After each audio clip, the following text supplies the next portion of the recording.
खरगोन जिले के महेश्वर की रहने वाली एक नाबालिग के साथ कुछ दिन पूर्व बलात्कार की घटना सामने आई थी। दिल्ली के निर्भया कांड से भी ज्यादा विभत्स घटना यह हो गई है। बलात्कार पीड़िता नाबालिग लड़की से मिलने सुप्रीम कोर्ट के अधिवक्ता एहतेशाम हाशमी अस्पताल पहुंचे और मध्य प्रदेश सरकार पर गंभीर आरोप लगाते हुए कहा कि सरकार ने रेप पीड़िता की कीमत 50,000 लगा दी है, जबकि उसकी हालत में सुधार नहीं हो पा रहा। शनिवार को बलात्कार पीड़िता से मिलने सुप्रीम कोर्ट के अधिवक्ता एहतेशाम हाशमी इंदौर के अरविंदो अस्पताल पहुंचे, जहां पीड़िता की हालत देखकर अधिवक्ता भावुक हो उठे और उन्होंने मध्य प्रदेश सरकार पर आरोप लगाते हुए कहा कि जहां बीजेपी सरकार कहती है बेटी बचाओ बेटी पढ़ाओ, उसी तरह एक बेटी के साथ अमानवीय घटना होती है। जो कृत्य किया गया है उसके लिए सरकार ने मात्र 50,000 रुपए देकर पल्ला झाड़ लिया, जबकि अब तक आरोपियों का यह प्रकरण फास्ट ट्रैक अदालत में चलना चाहिए, उन्हें किए की सजा मिल जाना चाहिए। सुप्रीम कोर्ट अधिवक्ता ने कहा कि वह इस पूरे मामले की शिकायत उच्च स्तर पर करेंगे और पीड़िता को जल्द से जल्द न्याय दिलाएंगे। घटना घटी थी जिसके बाद में हम एमआई अस्पताल में करीबन 20-22 दिन एडमिट किया और यहाँ पर अरविंदो अस्पताल में भी करीबन 20-25 दिन होने में आ गए। केवल छोटा सा एक ऑपरेशन किया हुआ है और अभी तो और भी हालत हमारी गंभीर होते जा रही है। अभी डॉक्टर कह रहे हैं कि 2 बार और ऑपरेशन होंगे उनके। लगभग 2 महीने, हाँ 2 से 3 महीने होने में आ गए। कितना अभी तक आपको अनुदान? कोई मदद नहीं करी, मात्र 50,000 रुपये कलेक्टर द्वारा मिले हुए हैं। और वो खर्च हो चुके हैं? वो खर्च हो चुके हैं और हम ये अस्पताल में हम करीबन एमआई अस्पताल में ऑपरेशन द्वारा हमने 3.5 लाख रुपए लगाए। वो ऑपरेशन हमने प्राइवेट करवाया था और आज अरविंदो में भर्ती है तो आयुष्मान कार्ड है। कलेक्टर कहती है कि तुमको हमने 50,000 रुपये दिए, तुम 50,000 के दारू पी गए। हम HIV पॉजिटिव है, हम दारू कैसे पी सकते हैं? कोई भी मदद नहीं मिली अभी तो मध्य प्रदेश सरकार द्वारा भी। तमिलनाडु के सांसद ने की थी बस हमारी मदद। कितना रुपया दिया? 1 लाख रुपए किया था उन्होंने। अच्छा, मतलब मध्य प्रदेश शासन से ज़्यादा आपको अदर स्टेट के हाँ। सांसद ने दिया। जी। अभी अस्पताल में क्या खर्चा चल रहा है और क्या इलाज चल रहा है? मुफ्त खर्चा लगता है अस्पताल में, किसको अच्छा लगता? मुफ्त रोज कहने के हमको 1,500 रुपये रोज लग जाता है। और अभी बच्ची की परिस्थिति कैसी है? बच्चे की परिस्थिति बहुत गंभीर है, आईसीयू में रखा हुआ है।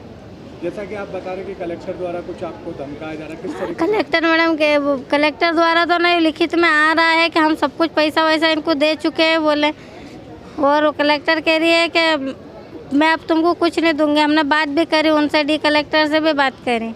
देखिए, एक बहुत ही छोटी बच्ची से 2 महीने पहले महेश्वर में एक क्रिमिनल ने रेप किया था और वो बच्ची अभी भी उस सदमे से उभर नहीं पाई है। उसका ट्रीटमेंट चल रहा है और बहुत ही ज़्यादा सीरियस हालत में वो जब आई थी तब थी। अभी तो सिचुएशन उसकी इम्प्रूव्ड है।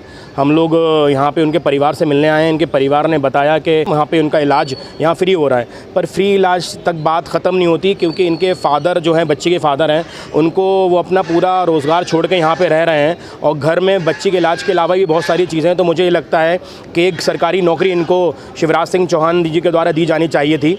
शिवराज जी जैसा कहते हैं कि वो मामा है सबके, तो एक भांजी यहाँ पे पीड़ित है, पूरा परिवार यहाँ पे बैठा है। इनके खाने पीने की व्यवस्था, इनके रिहेबिलिटेशन की व्यवस्था, बच्ची की काउंसलिंग की व्यवस्था। और मुझे मैं ये कहना चाहता हूँ कि बच्ची के परिवार को एक बार दिल्ली भेजा जाना चाहिए, जहाँ पे उसका अच्छे से ट्रीटमेंट हो और इस परिवार की काउंसलिंग हो और इस परिवार को कम से कम 50 लाख रुपये मुआवजा, क्योंकि मुझे लगता है कि इनको एक घर बना के भी सरकार को देना चाहिए, क्योंकि 2 महीने से ये यहाँ पे इंदौर जैसी जगह में रह रहे हैं। बच्ची तो हॉस्पिटल में, लेकिन माँ बाप कहाँ खाना खाएंगे, कहाँ सोएंगे, कहाँ लेटे बैठेंगे। तो इस परिवार के बारे में भी सोचना है।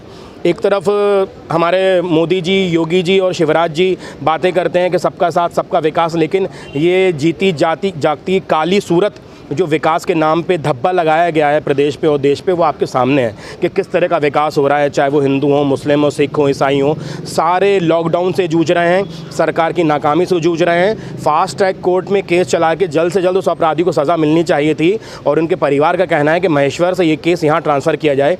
और महेश्वर की जो DM और कलेक्टर के लिए भी इन्होंने जो बात कही है, वो भी मतलब सोचने वाली बात है कि कलेक्टर और DM इनसे कहते हैं कि तुम लोग को तो जो पैसा मिलेगा तुम लोग खा जाओगे, तो ये खा जाएंगे का मतलब क्या होता है? अब मैं भी कह सकता हूँ कि कई IAS और कई IPS होते हैं जो सरकार का पैसा खा जाते हैं और लोगों से रिश्वत लेके खाते हैं, फिर उनको कैसा फील होगा?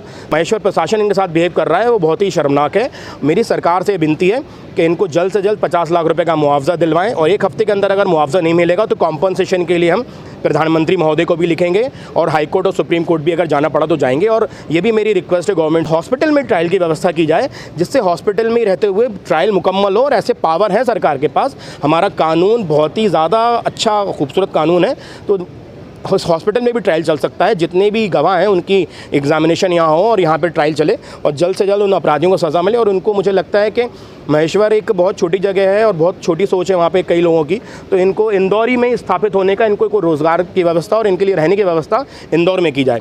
इन्होंने एक बहुत पॉजिटिव चीज़ जो बताई, क्योंकि हम जो है वो सच को सामने रखते हैं। इंदौर कलेक्टर मनीष सिंह जी का मतलब हम लोग भी बहुत एहसानमंद हैं कि उन्होंने इनको हेल्प प्रोवाइड करी और इस हॉस्पिटल में उनका फ्री में ट्रीटमेंट हो रहा है। ये एक बहुत अच्छी चीज़ है, लेकिन इसके आगे भी हमें बहुत कुछ करना है। फ्री इलाज एक 10% चीज़ है, लेकिन